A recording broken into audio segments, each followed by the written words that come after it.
Welcome to Drive and Beyond. आज मैं जिस गाड़ी का रिव्यू करने लगा हूँ ये एक बहुत स्पेशल गाड़ी है। मेरे पास इस वक्त Toyota Raize Z package premium है। रेज का जो वर्ड है वो एक बहुत स्पेशल वर्ड है जिसका मतलब है राइज या फिर अबव फ्रॉम द ग्राउंड। ये जापान में जब इस गाड़ी का नेम डिसाइड किया था तो इस गाड़ी का नाम रेज रखा इसलिए गया था क्योंकि ये गाड़ी ज़मीन से थोड़ी रेज्ड है, थोड़ी सी ऊंची है, एक मिनी एसयूवी है ये गाड़ी। तो अब हम बात करते हैं रॉकी की। रॉकी डायहाट्सो रॉकी एक ऐसा नाम है जो कि जिसकी एक लेगेसी है। डायहाट्सो की एक टफ जीप आती थी जिसका नाम रॉकी होता था और डायहाट्सो ने ये नाम तकरीबन अब ऑलमोस्ट 20 साल बाद दोबारा रिवाइव किया है जिसमें उन्होंने डायहाट्सो रॉकी के नाम से ये गाड़ी लॉन्च की है। जो मेरे पास स्पेसिफिक गाड़ी है ये Toyota Raize Z package premium है जो कि हम समझ सकते हैं कि हमारी मार्केट का शायद top of the line variants में से ही एक है। इसके बाद इसका हाइब्रिड वेरिएंट आता है जो कि बहुत कम है पाकिस्तान में, जो कि रीज है। लेकिन आज हम बात करेंगे टोयोटा रेज जेड पैकेज के बाद। थोड़े से इंटरेस्टिंग फैक्ट्स बताऊंगा कि ये स्पेसिफिक गाड़ी जो है ये मेड तो है डायहाट्सो मोटर कंपनी की। डायहाट्सो ने इस गाड़ी के ऊपर रिसर्च की, सारी R&D डायहाट्सो की है। ये गाड़ी बनाता भी डायहाट्सो है। ये जो स्पेसिफिक गाड़ी है इसके अंदर भी जो प्लेट होती है उसमें भी डायहाट्सो मोटर कंपनी लिखा होता है। टोयोटा जो है इसको रीबैच करके बेचता है। अब इस गाड़ी के बारे में इंटरेस्टिंग फैक्ट ये है कि ये गाड़ी 4 नामों से आती है। पाकिस्तान की मार्केट में तो हमें भी 2 ही नामों से नज़र आ रही है जिसमें टोयोटा रेज है और एक डायहाट्सो रॉकी होती है जो कि हमें रोड्स पे नज़र आ रही है। फिर उसके बाद ये गाड़ी जो है इंडोनेशिया में, मलेशिया में पैराडुआ बनाती है जो कि एटिगा के नाम से इसको सेल करती है। गाड़ी वो भी डायहाट्सो की है, वो लोग भी उसको बस मैन्युफैक्चर करके रीबैच करके बेचते हैं। और चौथे नंबर पर आती है इसमें सुबारू रेक्स जो कि अभी सिर्फ हमें जापानीज़ मार्केट में नज़र आ रही है और किसी मुल्क में वो गाड़ी नहीं गई, वो सिर्फ जापान में ही रीबैच होकर सेल हो रही है। और इंशाल्लाह जब इंपोर्ट खुलेगी हम इंशाल्लाह रेक्स को भी पाकिस्तान में मंगवा के वो भी सेल करेंगे इधर। लेकिन अभी क्योंकि इंपोर्ट बंद है तो हम रेक्स के बारे में कुछ आपको ज़्यादा बता नहीं सकते। गाड़ी वो भी एज इट इज़ सेम गाड़ी है लेकिन वो सुबारू के नाम से रीबैच हुई हुई है। जो है वो एक बी सेगमेंट की कॉम्पैक्ट एसयूवी है। और अगर इस गाड़ी के डिज़ाइन की बात करें तो सबसे पहले अगर मैं इसके फ्रंट की बात करूं तो बड़ी खूबसूरत इसके हमें LED लैंप्स मिलते हैं। उसके बाद जो उन्होंने ये पियानो ब्लैक कलर में इसकी जो ग्रिल ऐड की है वो इसको काफ़ी अच्छा बनाती है। साथ टोयोटा की बैजिंग है। फिर नीचे हमें जो इसमें ग्रिल मिलती है, फिर क्योंकि ये वेरिएंट जेड पैकेज प्रीमियम है इसमें हमें 360 डिग्री कैमराज मिल रहे हैं 7 नंबर प्लेट के लिए। और ओवरऑल मतलब एक लुक अगर देखा जाए इसके DRLs को देखा जाए उसके साथ फॉग लैंप्स हैं, ऊपर ही पार्किंग सेंसर्स हैं। ये जो एक चीज़ है इसको काफ़ी ज़्यादा एक एड ऑन देती है ब्लैक कलर में। स्पेसिफिकली ये जो मेरे पास गाड़ी है ये पर्ल वाइट में है और इसके ऊपर जो ब्लैक कलर है बहुत अच्छा लग रहा है। ये सारी चीज़ें इसके फ्रंट को काफ़ी एग्रेसिव बनाती है, एक मस्कुलर लुक देती हैं as compare to Daihatsu Rocky. Daihatsu Rocky में हमें जो है वो एक बड़ी ग्रिल मिलती है जो कि फ्रंट से शायद इतनी एग्रेसिव नहीं लगती जितनी हमें टोयोटा रेज लगती है। और शायद पाकिस्तानी मार्केट में ये गाड़ी रॉकी की निस्बत ज़्यादा पसंद करे जाने की वजह यही है कि इसका जो फ्रंट है वो काफ़ी मस्कुलर और हैवी लगता है कम्पेयर टू रॉकी। वैसे गाड़ियाँ सेम है बट ये फ्रंट का एक छोटा सा माइनर डिफरेंस है जो कि हमें इसके एक्सटीरियर में नज़र आता है। अब फ्रंट से इसकी साइड की तरफ आएंगे तो जो फ्रंट पे बात कर रहे थे एग्रेसिव बम्पर की, वही बम्पर के जो कट्स हैं वो हमें शो करते हैं कि ये बम्पर एग्रेसिव डिज़ाइन इसमें ऐड करता है। फ्रंट से साइड पे आगे बम्पर पे जो कट्स चल रहे थे वही हमें इसके फेंडर पे नज़र आ रहे हैं। फिर साथ नीचे जो क्लैडिंग है ये इसको काफ़ी ज़्यादा एड ऑन बनाती है। रिम्स पे आ जाएँ तो ये क्योंकि जेड पैकेज है, प्रीमियम है, इसमें हमें 195/60 R17 का रिम मिलता है। बहुत खूबसूरत रिम है ये, 17 इंचज़ में ये रिम बहुत अच्छा बनाया टोयोटा ने। उसके बाद अगर हम आगे जाएँ साइड मिरर्स की बात करें, साइड मिरर्स पे ये हमें इसका कैमरा मिल रहा है क्योंकि BSM वाली गाड़ी है। ये सारा आपको इधर डिटेल में नज़र आ जाएगा। एक थोड़ा सा पीछे हो गए हम अगर लुक लें तो इसके अगर साइड की बात करें, साइड प्रोफाइल की, तो ये एक काफ़ी एग्रेसिव लुक इधर से भी हमें देता है क्योंकि जो क्लैडिंग यूज़ हुई है मैट ब्लैक में। फिर उसके बाद जो फिनिशेस हैं जो कि हमें फ्रंट से चलती हुई नज़र आ रही हैं, पीछे तक जा रही हैं, मतलब बिल्कुल एंड तक वो जाके एक टोटल टर्न काटती हैं। ऊपर जिस तरह हमें छोटे छोटे जो इसमें टचेज़ हैं वो नज़र आते हैं जो कि इसको काफ़ी ज़्यादा एग्रेसिव बना रहे हैं। और ऊपर से ये कलर भी जो पर्ल वाइट है, पाकिस्तानी मार्केट में भी ये कलर ज़्यादा पसंद होने की वजह ये है कि इसमें जो इसकी हर चीज़ है वो अगर मैं अपनी पाकिस्तानी ज़ुबान में कहूँ तो उठ के बाहर आती है, इसलिए ये कलर शायद महंगा भी है बाकी कुछ कलर से। और एक जो इसमें एग्रेसिव लुक है वो ज़्यादा ऐड ऑन करता है। फ्रंट से बैक साइड की तरफ आएँ तो जिस तरह हम बात कर रहे थे कि इसमें जो इसके जो टचेज़ हैं, फिर इसमें जो हमें क्लैडिंग मिल रही है, फिर इसमें जो हमें इसके साइड कट्स मिलते हैं वो इसको काफ़ी एग्रेसिव बना देते हैं। आगे से गाड़ी फुल चौड़ी थी, पीछे आई है इधर से थोड़ी सी तंग हो गई है, नीचे दोबारा चौड़ी हो रही है। क्यों? क्योंकि एयर प्रेस अच्छा हो, गाड़ी की स्टेबिलिटी अच्छी हो, ज़्यादा फ्यूल एवरेज दे। फ्यूल एवरेज के बारे में भी हम इसकी बात करेंगे कि ये गाड़ी कितनी कामयाब है इस लिहाज से। फिर ये जो साथ थर्ड विंडो जो हमें मिलती है, क्योंकि ये एसयूवी है, इसमें ये ज़रूरी चीज़ थी, तो ये चीज़ें मतलब इसको काफ़ी अच्छा बना रही हैं। साथ उसके ऊपर भी उन्होंने मैट ब्लैक में क्लैडिंग यूज़ कर दी है, उसको एग्रेसिव बना दिया है। फिर ऊपर अगर जाऊँ तो इसमें स्पॉइलर जो हमें मिल रहा है पहले से, वो साथ उसमें जो ब्रेक लाइट है पीछे, क्योंकि ये 360 डिग्री कैमरा वाली गाड़ी है, तो सारी चीज़ें वो हमें मिलती हैं। फिर ऊपर शार्क फिन एंटीना, खैर ये बात इसमें करने वाली तो नहीं थी, बट फिर भी हमारी मार्केट में काफ़ी ज़्यादा इस चीज़ का क्रेज़ है तो हम बता देते हैं। फिर अगर बैक टेल लैम्प पे बात करें तो मेरी नज़र में मुझे पर्सनली ये गाड़ी फ्रंट की निस्बत ज़्यादा बैक से पसंद है। उसकी रीज़न ये इसके बैक एलईडी टेल लैम्प्स हैं। ये गाड़ी जब रात को चल रही होती है या फिर जब भी ये टेल लैम्प्स ऑन होते हैं, उसके बीच में ये पैनो ब्लैक में जब गार्निश आती है तो ये टेल लैम्प्स इतने खूबसूरत लगते हैं कि वो इसके लुक को बहुत प्यारा बना देते हैं। नीचे अगर आ जाएं तो ये लेफ्ट साइड है, लेफ्ट साइड पे हमें सिर्फ पार्किंग सेंसर मिल रहा है, नीचे रिफ्लेक्टर मिल रहा है। अब क्योंकि ये गाड़ी जेड पैकेज प्रीमियम है, top of the line variant है ऑलमोस्ट, तो इसमें दूसरी चीज़ जो दिखाने वाली है वो ये है, इसके राइट साइड पे जो क्लैडिंग है उसके बीच में हमें इसका बैक साइड का फॉग लैंप मिलता है। जब हम फ्रंट के फॉग लैंप ऑन करते हैं, साथ ये छोटी लाइट ऑन होती है जो कि एक इसका बैक साइड का फॉग लैंप है। नीचे फिर उसी तरह क्लैडिंग है जिसमें रिफ्लेक्टर है, क्लैडिंग फुल आगे से चलती आ रही है, एंड तक जा रही है, जो कि इसको बहुत अच्छा बना रही है। बात करें ओवरऑल इस गाड़ी के डिज़ाइन की, तो सबसे पहले मैं बात करूंगा कि मैंने आपको बताया था इस गाड़ी में 4 नाम आते हैं, जिसमें से एक पैराडोवा एटिवा है। तो पैराडोवा एटिवा जो है वो स्पेसिफिकली मलेशियन मार्केट के लिए उसमें कुछ एड ऑन्स हुए हैं, जिसमें से एक चीज़ ये है कि वो गाड़ी इस स्पेसिफिक रेज, रॉकी या रेक्स की निस्बत 20 mm लंबी है, जो कि एक बहुत बड़ा मेजर डिफरेंस नहीं है। 17 mm चौड़ी है और 15 mm टॉलर है। ये मैंने आपको बता दिया कि क्या एक डिफरेंस है पैराडोवा एटिवा में और इन बाकी 3 गाड़ियों में। अब ओवरऑल डिज़ाइन की अगर बात करूँ तो बहुत स्पोर्टी डिज़ाइन बन जाता है ये, चाहे ये एक मिनी एसयूवी है।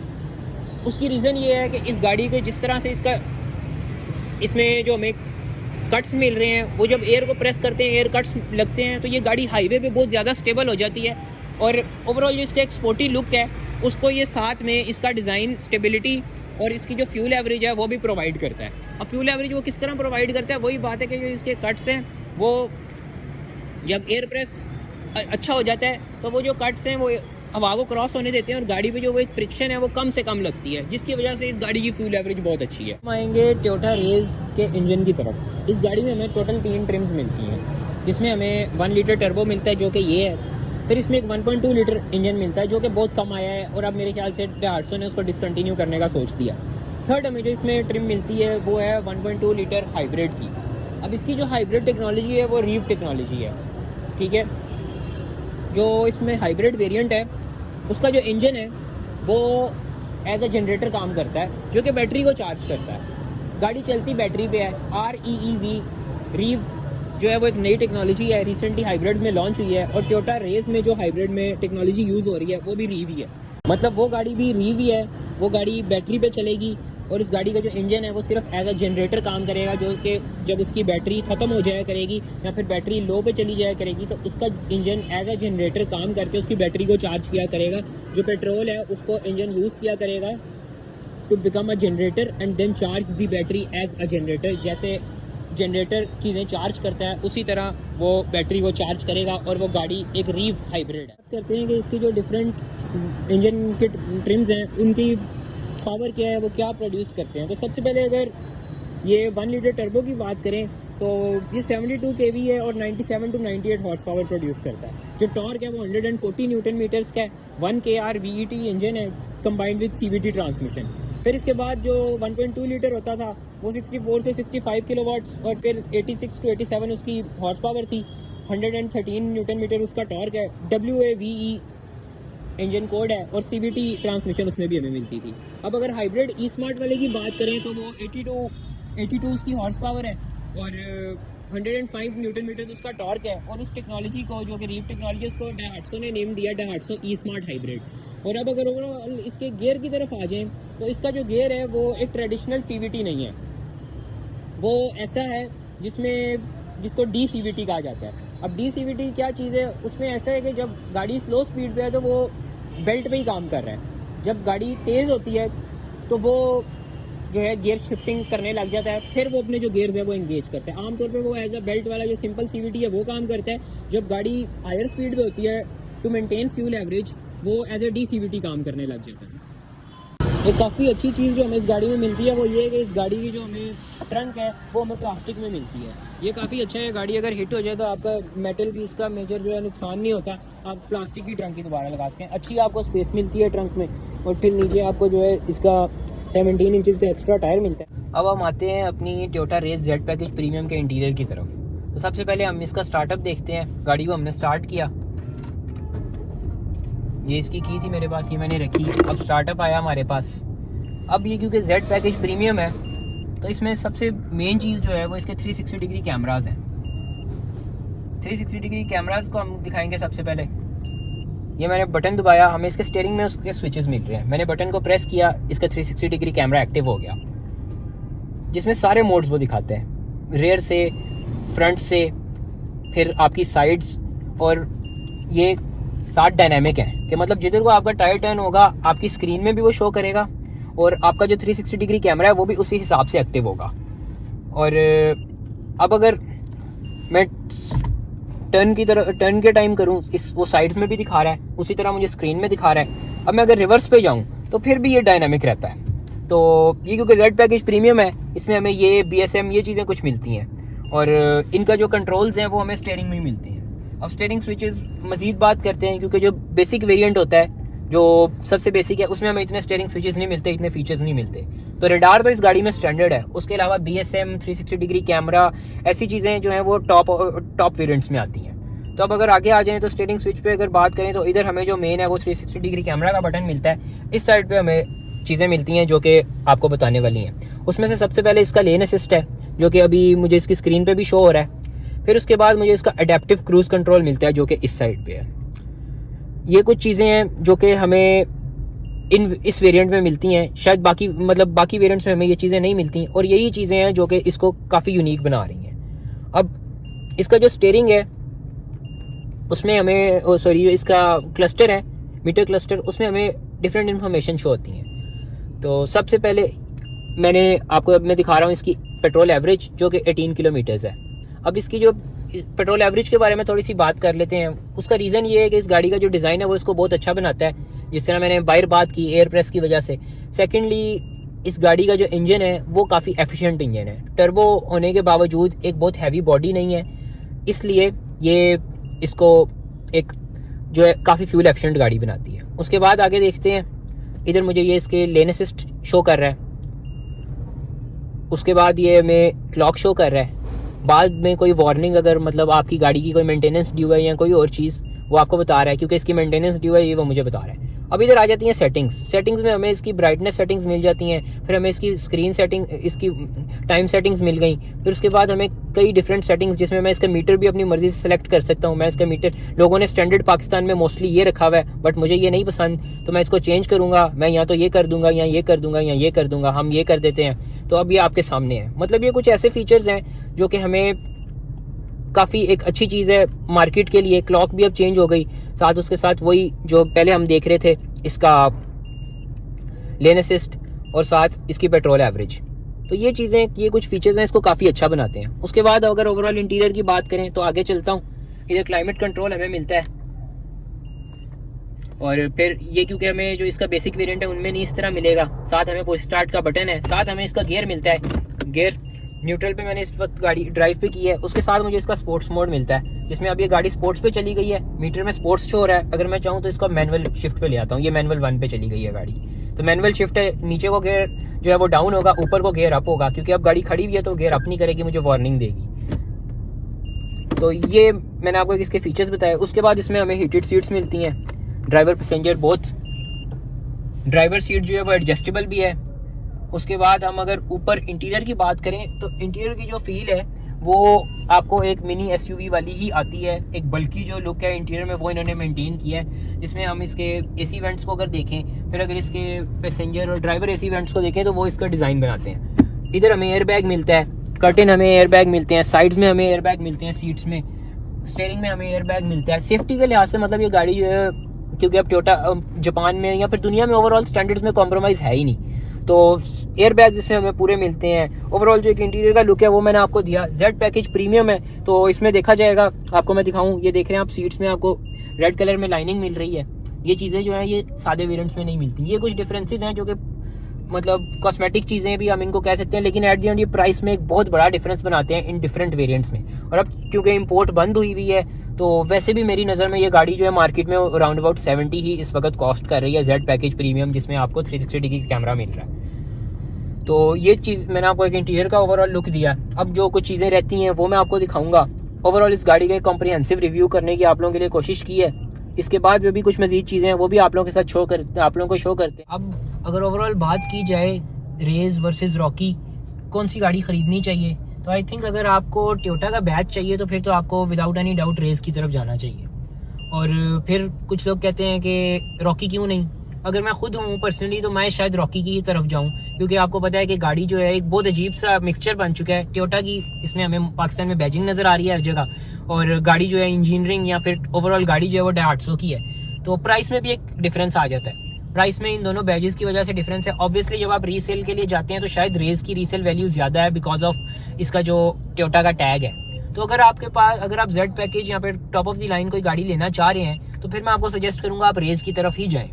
और अगर आप चाह रहे हैं कि आप एक लोअर वेरिएंट लें, अपने पैसे बचाएं, तो फिर आप जो है वो 850 रॉकी के जो लोअर वेरिएंट्स हैं उनकी तरफ जा सकते हैं। ओवरऑल एक बहुत अच्छी गाड़ी है, हाईवेज के लिए भी अच्छी है, क्योंकि रिसेंटली मेरे जो दोस्त हैं वो इसको, क्योंकि यूएई में भी अभी गाड़ी काफ़ी हो गई है, तो वो लेफ्ट हैंड ड्राइव इस गाड़ी को वो सऊदीया ले गए जिस पे उन्होंने उम्रा किया है, और उनको भी इस गाड़ी ने जो ओवरऑल एवरेज दी है विद हाईवेज और सब कुछ मिला के उनके एट दी एंड उनके उम्रा के बाद जो उनका पेट्रोल का खर्चा था और उन्होंने सारा कुछ डिवाइड करके देखा तो उनको तकरीबन 18 किलोमीटर पर लीटर की एवरेज मिली है। तो ओवरऑल जो मैं इस गाड़ी को काफ़ी अच्छा रेट करूँगा। टोयोटा रेस स्पेसिफिकली अगर बात करूँ तो एक बहुत अच्छी गाड़ी है, और ये चीज़ें कुछ जो है मैं आपको बता रहा हूँ ताकि आपका जो डिसीजन है वो लेना आसान हो जाए। तो उम्मीद है आपको वीडियो अच्छी लगी होगी। कोई आपको मजीद अगर क्वेश्चंस हैं तो वो भी आप हमसे कर सकते हैं।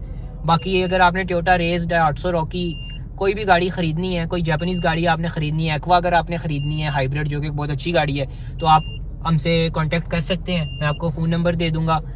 जीएम मोटर्स पे हम इस टाइम पे मौजूद हैं, जिन्होंने हमें ये गाड़ी भी जिन्होंने इम्पोर्ट की, मतलब जिन्होंने ये गाड़ी हमें दी है, और बाकी भी इनके पास जो स्टॉक है उसके लिए भी वो आपको अपडेट कर देंगे।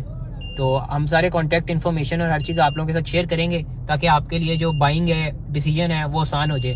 हम सिर्फ आप लोगों को ये गाड़ी नहीं देंगे, उससे पहले जो आपका एक डिसीजन मेकिंग है, आप लोगों को जो एक अच्छा मशवरा चाहिए वो भी हम आपको देंगे ताकि आपका जो डिसीजन है वो लेना आसान हो। वीडियो एंड करने की तरफ आते हैं तो कुछ मेन चीज़ें जो हैं वो अब बात करेंगे। तो एक मैं आपको पहले बताना भूल गया, गाड़ी की रेयर साइड पे स्पेस कैसी है। रेयर साइड पे स्पेस ठीक है, मैं इसको ये नहीं कहूँगा कि बहुत ज़्यादा है या बहुत अच्छी है, बट नॉर्मल है, क्योंकि गाड़ी का ओवरऑल अगर साइज़ देखें जिस तरह उन्होंने मैनेज किया, स्पेशली पैसेंजर और ड्राइवर के लिए, फिर उन्होंने जिस तरह हुड के साथ मैनेज किया, तो थोड़ा सा जो रेयर साइड की स्पेस है ना उसमें आपको माइनर सा कॉम्प्रोमाइज़ करना पड़ता है कंपेयर टू जो बड़ी एसयूवीज़ हैं उनसे, क्योंकि उन्होंने ट्रंक स्पेस भी आपको अच्छी दी है। ये एक ओवरऑल मैंने आपको जो है रेयर साइड के बारे में बताया। अब अगर सेफ्टी पे मैं वापस आ जाऊँ तो बैक साइड पे भी हमें एयरबैग्स मिलते हैं, फिर इधर हमें आइसोफिक्स चाइल्ड सीट्स मिलती हैं। ओवरऑल अब अगर देखा जाए तो एक जो चीज़ है कंसर्निंग वो ये थी मेरे लिए कि इस गाड़ी की जो एनकैप रेटिंग थी वो कम आई थी। लेकिन अगर ओवरऑल इस गाड़ी के मैं डिज़ाइन की बात करूँ तो जिस तरह इस गाड़ी को डिज़ाइन किया गया ख़ास तौर पे फ्रंट से, ये गाड़ी मेरी नज़र में एक बहुत सेफ गाड़ी थी। उसकी रीज़न ये है कि इस गाड़ी का जिस तरह से फ्रंट उन्होंने पैक किया है, जिधर इस गाड़ी का मतलब आपका इंटीरियर स्टार्ट होता है बाहर से, वो काफ़ी पीछे करके है। तो मेरी नज़र में अगर ये गाड़ी खुदा न खास्ता हिट होती है तो जो ड्राइवर और पैसेंजर हैं उन पे इम्पैक्ट बहुत लेट आएगा, और बैक साइड तो फिर मतलब वैसे ही दूर हो जाएगी। अगर गाड़ी ये फ्रंट से हिट हो खुदा न खास्ता तो मेरी नज़र में ये बहुत सेफ गाड़ी है। साइड्स के लिहाज से भी गाड़ी शायद विदाउट सम फीचर्स, अगर मैं लो ग्रेड वेरिएंट की बात करूं जिनमें ट्रैक्शन वगैरह नहीं है, खैर वो भी अब एक बेसिक चीज़ है, वो सारों में आता है, लेकिन अगर फर्ज करें ऐसी गाड़ी है जिसमें ट्रैक्शन नहीं है तो शायद उसकी जो स्टेबिलिटी है वो थोड़ी सी कॉम्प्रोमाइज़ हो। लेकिन ये जो स्पेसिफिक गाड़ी है इसकी स्टेबिलिटी कॉम्प्रोमाइज़ नहीं होगी, क्योंकि ये विद लोडेड फीचर्स आती है। तो इसमें जो है आप बेफिक्र होकर अगर आप ख़रीद रहे हैं रेज और एक हायर वेरिएंट खरीद रहे हैं तो मेरी नज़र में शायद आपको सेफ्टी जो एनकैप की है उसको इतना गौर नहीं करना चाहिए। और इसके अब दोबारा भी मैंने सुना है कि इसके दोबारा भी अब एनकैप टेस्टिंग्स होनी है, तो उसमें मेरी नज़र में तो इसकी जो रेटिंग है वो बहुत बेहतर आनी चाहिए।